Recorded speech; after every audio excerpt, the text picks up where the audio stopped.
और गाड़ी में सीएनजी और पेट्रोल दोनों खत्म है।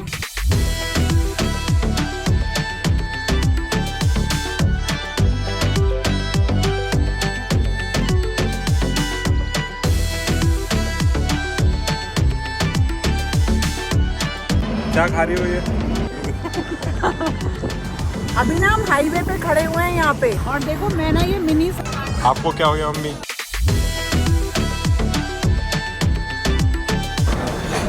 आपकी बड़ी फैन है वो।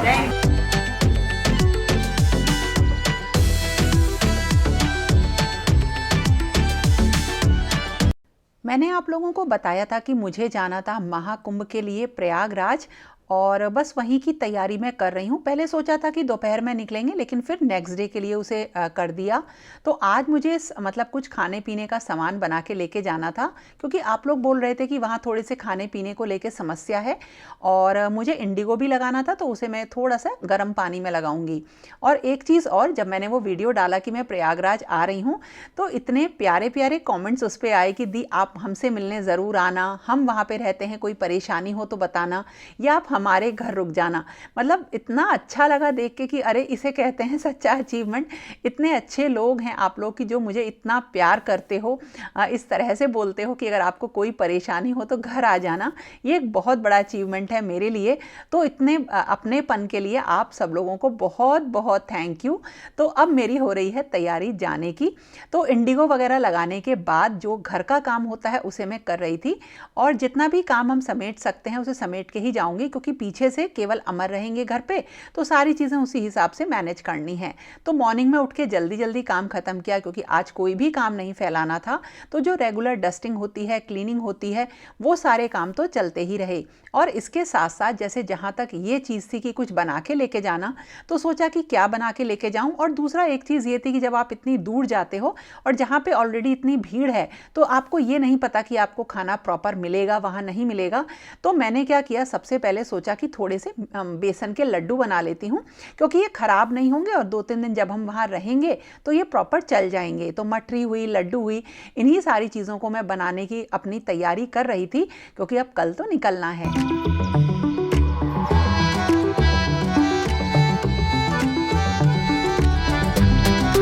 और जब भी आप बेसन के लड्डू बनाए ना, तो जो घी में हम बेसन को भूनते हैं, तो उसे एकदम से ठंडे घी में बेसन को मत डालिए। जब घी बहुत तेज गर्म हो जाए तब उसमें बेसन डाल के भूनिए, बहुत अच्छा स्वाद इससे आता है, क्योंकि बेसन बढ़िया भुन जाता है।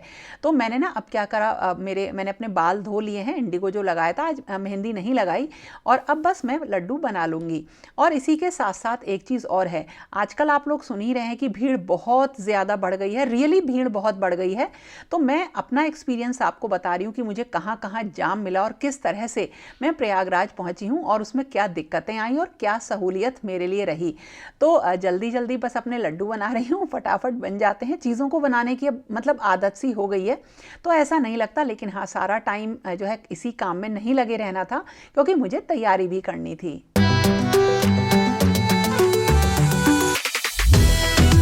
अगर तैयारी किसी ऐसी जगह की करी जाए जहाँ के बारे में आपको पता हो, तो बहुत प्लानिंग से आप जा सकते हो। लेकिन वहाँ के बारे में कुछ भी नहीं पता है कि हमें किस चीज़ की ज़रूरत पड़ सकती है, तो कम से कम सामान लिया। एक खाली बैग लिया कि जब स्नान करने जाएंगे तो इसमें कपड़े वगैरह रख लेंगे, जो कि बिल्कुल कपड़े ज़्यादा हो गए तो नहीं रख पाई। और एक मैंने खाने का बैग बिल्कुल अलग तैयार कर लिया, और इसे इस तरीके से रखा कि इसमें सामान की बिल्कुल भी गिरे नहीं, और जब कभी भी ज़रूरत होगी तो इसका यूज़ कर लेंगे। तो आप लोगों ने बहुत अच्छी ये मुझे चीज़ बताई थी, उसी गाइडेंस के अकॉर्डिंग पावर बैंक वगैरह सारी चीज़ें मैंने रख ली थी। और बस हम सुबह करीब 6-6:30 बजे निकल गए। तो जैसे ही दिन निकला तो मैंने शूट करना अपना स्टार्ट किया। और हम जब थोड़ा सा ही कानपुर से पहले थे, तो एक जगह हमने थोड़ा सा जो लंच वगैरह होता है वो करने का सोच लिया। आपको क्या हो गया मम्मी? ठंड लग रही है बहुत ज़्यादा। क्यों? अभी तो धूप निकल रही है इतनी बढ़िया, देखो बाहर। क्यों इतनी तो धूप निकल रही है? लेकिन अंदर तो हवा चल रही है। पता नहीं, आज ही मौसम को ठंड में आना था, अभी तक बिल्कुल सही था। आज ही जब मॉर्निंग में उठे तब तक भी सही लग रहा था, लेकिन निकले तो उसके बाद बहुत ठंड। वो तो बहुत समझो कि मैंने वो रख लिया था, अपना एक कोट रख लिया। वो तो आप गाड़ी में बैठी हुई, अभी बाहर आई हो तो लग रही है आप। देखो शायद धूप में अच्छा लगे, लेकिन हाँ ठंड काफ़ी हो रही है। ऐसा नहीं लग रहा कि फरवरी की जो गर्मी आ गई थी वो गर्मी है।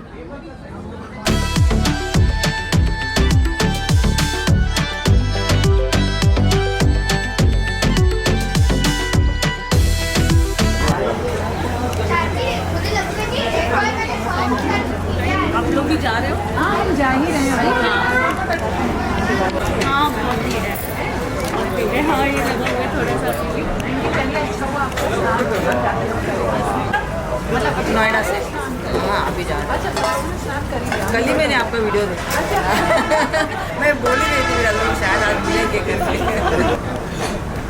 बड़ी फैन है वो, बहुत फैन है। हम निकले थे घर से मॉर्निंग में 6 बजे और अब रास्ते में हैं प्रयागराज। अभी यहाँ से करीब बहुत दूर है, अभी तो हम बहुत थोड़ा सा रास्ता हमने कवर किया है और ऐसे ही बस खाते पीते जा रहे हैं, क्योंकि मुझे आप लोगों ने कमेंट किया था कि खाने पीने का बहुत अच्छा सिस्टम नहीं है वहाँ पे, तो काफ़ी सारा मैंने रख भी लिया है और रास्ते में हम खाते हुए भी जा रहे हैं। और कानपुर से निकलने के बाद जो ट्रैफिक है वो बढ़ता ही चला गया और सड़क पे इतनी ज़्यादा गाड़ियां दिखाई दे रही थी कि ड्राइवर भी बोल रहा था कि मैं मौनी अमावस्या के दिन भी गया था, उस दिन भी इतनी गाड़ियां नहीं थी जितनी आज देखने को मिल रही हैं। यानी कि जो जाम या ट्रैफिक था, जाम तो नहीं था लेकिन ट्रैफिक बहुत ज़्यादा कानपुर के बाद से ही स्टार्ट हो गया और जो ट्रक वगैरह हैं उनकी कोई एंट्री नहीं है प्रयागराज में, तो जगह जगह वो हमें खड़े भी दिखाई दिए क्योंकि अब हम प्रयागराज के नज़दीक ही पहुँच रहे थे। तो ट्रैफिक ज़्यादा होने की वजह से एक डर भी आ रहा था कि पता नहीं किस तरीके की सिचुएशन मिलेगी, लेकिन कानपुर से प्रयागराज तक जाते जाते जो गाड़ियां हैं वो बढ़ती ही चली गईं और जब हम नज़दीक पहुंचे तो ऐसा लगा कि हाँ अब हम जाम में फंस सकते हैं। हम मॉर्निंग में निकले थे 6:30 बजे और यहाँ तक पहुँचते पहुँचते हमको करीब 1 बजे का टाइम हो रहा था। क्या खा रही हो ये?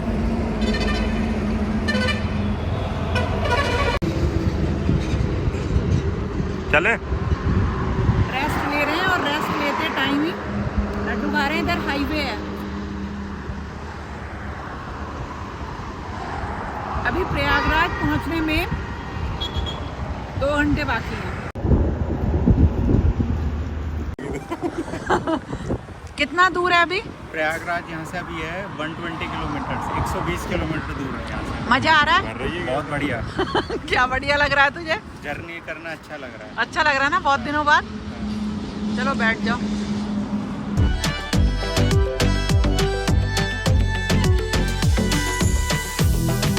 अभी ना हम हाईवे पे खड़े हुए हैं यहाँ पे और देखो मैं ना ये मिनी समोसे बना के लाई थी, रखे हुए थे उन्हीं को लेकर आई थी। अब देखो कितना काम आ रहे हैं, भूख लग रही तो मिनी को खा रहे हैं। प्रयागराज के अंदर अभी प्रयागराज 40 किलोमीटर्स है यहाँ से और इस तरह से जो है ट्रैफिक काफ़ी ज़्यादा हो रखा है।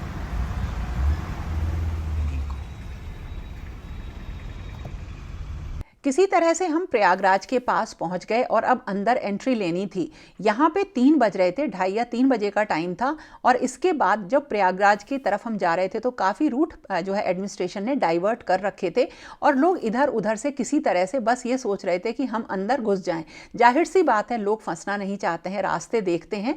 अंदर बड़े जो व्हीकल्स हैं, ट्रक, बसेस, इनकी कोई भी एंट्री नहीं थी, लेकिन रूट डाइवर्ट हो रखा था और वहाँ पर बहुत ही ज़्यादा भीड़ थी। और इस संगम के लिए बाईपास मार्ग है, सीधे जाए, सीधे आगे बढ़े। आप संगम जाने के लिए सीधे आगे गाड़ी बढ़ाएं, सीधे जाए, सीधे आगे बढ़ाएं, गाड़ी न खड़ा करें। आप सीधे जाए, आगे बढ़े। बाईपास मार्ग है, सीधे जाए, सीधे आगे बढ़े। और अब शुरू हुआ नेक्स्ट चैलेंज और वो था प्रयागराज के अंदर घुसने का। जगह जगह इतना ज़्यादा जाम था कि मैं आपको बता नहीं सकती हूँ। और जब आउटर साइड कोई है, एक रोड है जो फाफामऊ की तरफ से जाती है, वहाँ से हमें गाड़ी अंदर लेनी थी। वहीं रूट का डाइवर्जन था जो कि इलाहाबाद के मेरे ख्याल से बाहर की तरफ पड़ता है। यहाँ पे शुरुआत में तो बड़ा अच्छा लगा कि खुली खुली सड़क है, लेकिन यहाँ पे शुरू हुआ असली जाम जिसमें हम फंसे करीब 5 से 6 घंटे के लिए। लेकिन देखिए ट्रैफिक उसे जाम नहीं बोलेंगे, एक्चुअली ट्रैफिक बहुत ज़्यादा है जो कि बहुत धीरे धीरे चल रहा था। लेकिन हाँ, ये कंडीशन फिर भी बहुत अच्छी थी। लेकिन जैसे जैसे इसमें आगे बढ़ते चले गए ट्रैफिक की समस्या बहुत ही ज़्यादा वर्स्ट होती चली गई। मैं वर्स्ट तो नहीं बोलूँगी, सारी चीज़ें मैनेजेबल थी एडमिनिस्ट्रेशन के लिए, लेकिन हाँ जब एक शहर में इतनी सारी गाड़ियाँ घुस आएंगी तो क्या हालात हो जाएंगे उसका इमेजिनेशन तो आप आजकल की न्यूज़ में देख ही रहे होंगे। तो इस तरह से हम घुसे और अब मैं दिखाती हूँ कि हम किस तरह से फंस गए। अभी हो रही है रात और हम ना एक जाम में फंसे हुए हैं। ये एक स्टील ब्रिज है वहाँ पे और गाड़ी में सीएनजी और पेट्रोल दोनों ख़त्म है जाम में फंसे होने की वजह से।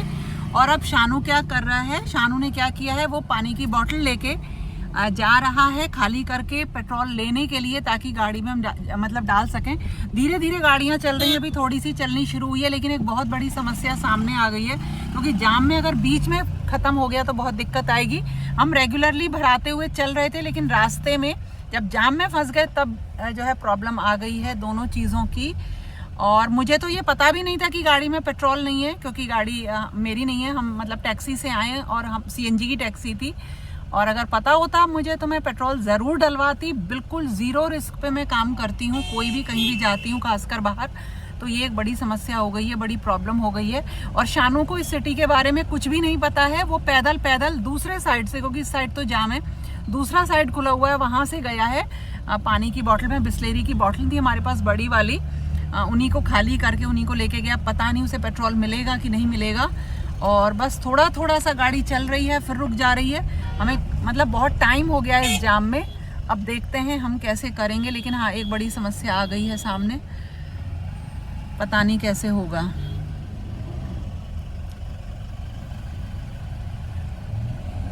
हम प्रयागराज में अंदर शायद 4:30-5 बजे हम घुस गए थे, और अभी 6:45 बज रहा है। इतना टाइम तो हो गया, और अभी हमें बहुत अच्छे से पता है 2-2.5 घंटे और लगेंगे। तो अगर आप भी सोच रहे हो ना आने का, तो मैं आपको ये कहूँगी कि गाड़ी में स्पेशली आप दोनों चीज़ें बिल्कुल फुल रखना, खासकर जब आप प्रयागराज में एंटर करो तब।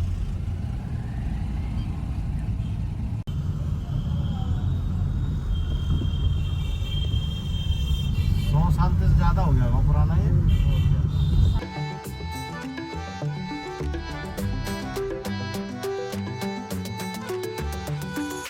5-6 घंटे जाम में फंसने के बाद हम आ गए अंदर की तरफ, मतलब प्रयागराज में अंदर हमारी एंट्री हो गई। और फिर आया नैनी पुल। तो 5-6 घंटे बहुत होते हैं, लेकिन साथ में खाने पीने का सामान था, इस वजह से इतनी दिक्कत नहीं हुई। लेकिन हाँ, थोड़ा सा ये लग तो रहा था कि बहुत ज़्यादा ट्रैफिक है। उस दिन जो ट्रैफिक था वो शायद इतना बड़ा नहीं था, लेकिन आज जो ट्रैफिक है, जो कल से 9 तारीख से 10 तारीख में जो ट्रैफिक है, ये बहुत ही ज़्यादा ट्रैफिक है। हालांकि जो मेले के अंदर की सिचुएशन है वो इतनी ख़राब नहीं है, लेकिन जो गाड़ियों से अगर आप आ रहे हैं तो आपको 24 घंटे 26 घंटे और यानी कितने घंटों का टाइम लग सकता है। हमें रात में करीब 11 बज रहे थे जब हम वहाँ पे पहुँचे हैं, और अब हमने एंट्री ली अंदर की तरफ, जहाँ हमें अपनी गाड़ी पार्किंग में लगानी थी, और फिर हमें जाना था जहाँ हमें स्टे करना है, क्योंकि मुझे रुकना था वहाँ पे।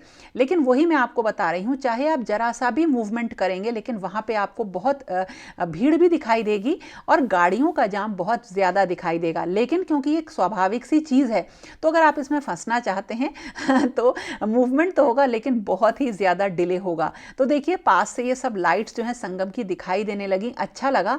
और रात हो गई थी, सुबह 6 बजे से रात के 11 बज गए थे। लेकिन ये तब की स्थिति है जब इतना ज़्यादा ट्रैफिक जाम नहीं था। बस जो प्रयागराज के अंदर और घुसने के लिए ट्रैफिक जाम था वो 5 से 6 घंटे का था, लेकिन अपनी पार्किंग तक जाने के लिए भी 2-2 घंटे का टाइम लग रहा था। और फाइनली हम उस तरफ बढ़ चले जहां हमें अब रुक के स्टे करना था और अपनी गाड़ी को पार्क करना था। तो एक बहुत बड़ा इवेंट है, बहुत ही बड़ा इवेंट है, जिसमें बहुत लोग आ रहे हैं। और फाइनली मैं करीब 17 से 18 घंटे के आसपास मुझे टाइम लगा और मैं अपनी जगह तक पहुंची। लेकिन आज स्थिति थोड़ी और ज़्यादा ख़राब है। तो मैं कहाँ रुकी हूँ और किस तरह से आगे की सिचुएशन रही, वो आपको अब नेक्स्ट वीडियो में बताऊंगी, जिसमें सारी चीज़ें मैं आपको बताने वाली हूँ। तो दोस्तों, प्रयागराज में पहुँच गई हूँ। आगे के वीडियो इसी तरीके से आपके पास आएंगे। तो आप लोगों को कुछ भी चीज़ पसंद आए तो लाइक ज़रूर करना, और हर सिचुएशन का सामना करने के लिए आप बिल्कुल तैयार रहना। तो फिर मिलेंगे अगले वीडियो में, महाकुंभ के अगले वीडियो के साथ। तो तब तक के लिए okay friends, thank you and bye bye.